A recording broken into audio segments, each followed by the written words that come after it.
now is Tennessee Senator Marsha Blackburn. And Senator, it's always wonderful to see you. Thanks for being here. You've been tough on China. What do you make of the communist government now saying, oh, no, we don't want this happening a second time, a second investigation into the origins of COVID? Maria, basically, they are saying we're guilty. We know we're guilty. We know if you come in here, you're going to find some things. And it's easier for us if you just don't come in and get your findings. And then we have to go apologize or try to make amends, or people have the right to blame us. So I think that they know what they've done. I mean, look, 4 million people are dead across the world as a result of this virus. What do you think went on here? Were they creating biological weapons? There's a lot of speculation that China won. It created a bioweapon and you know, it leaked out of the lab. Was it intentional? Those are answers that we need to get so that this never happens again. What we do know is this. We know that it is a level 2 lab. They're at the Wuhan Institute of Virology, and they ought not to be doing complex research, such as engineered or gain-of-function research. That should be done in a level 3 or 4 lab.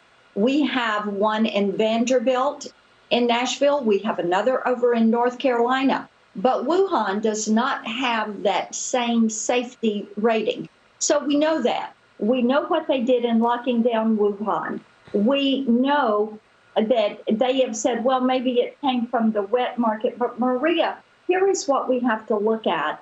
And this is why it is so important to hear from some of these Chinese scientists and from our scientific diplomats, is this originated at some point, either in the lab or right outside the lab. They were doing this research.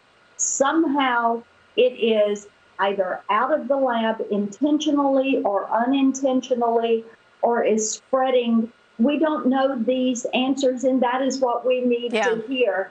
And of course, they're going to block it. And now they're blocking the WHO. So China is really on their own on this. The rest of the world wants answers. Yeah, well, we will see if anything comes out of this upcoming week's meeting. On Wednesday, Wendy Sherman traveling to China. The last couple of meetings, COVID didn't come up. I find that wildly ridiculous that Joe Biden has not pressured Xi Jinping on this yet. But we've also got another troubling COVID story, also having to do with a lack of attention from this administration.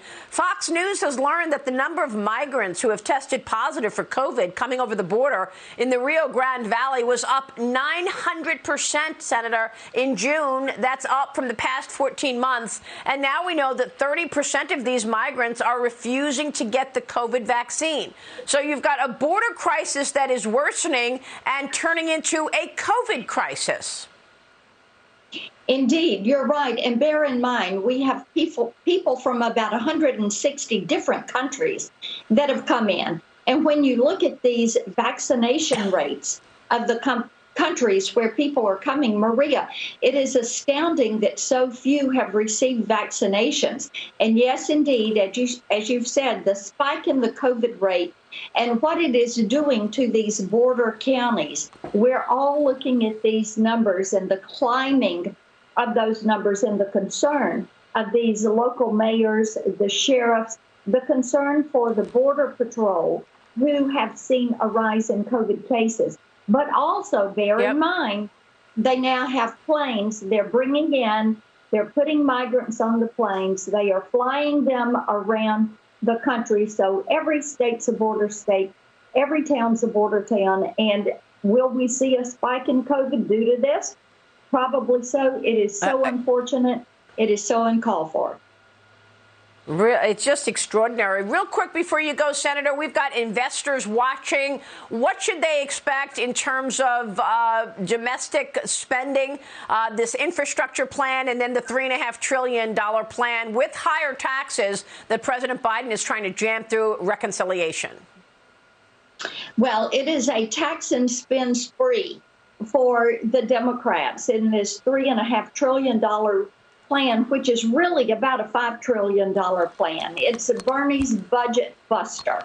And then you have the infrastructure plan. Maria, all the infrastructure components on surface transportation out of the Commerce, Science, and Transportation Committee totaled about $350 billion over 5 years. That is what the American people are wanting to see. I can tell you for sure it is what Tennesseans are wanting to see. All right, we will leave it there. Senator, it's great to see you. Thanks very much for walking us through all of that. We'll be watching policy. Senator Marsha Blackburn.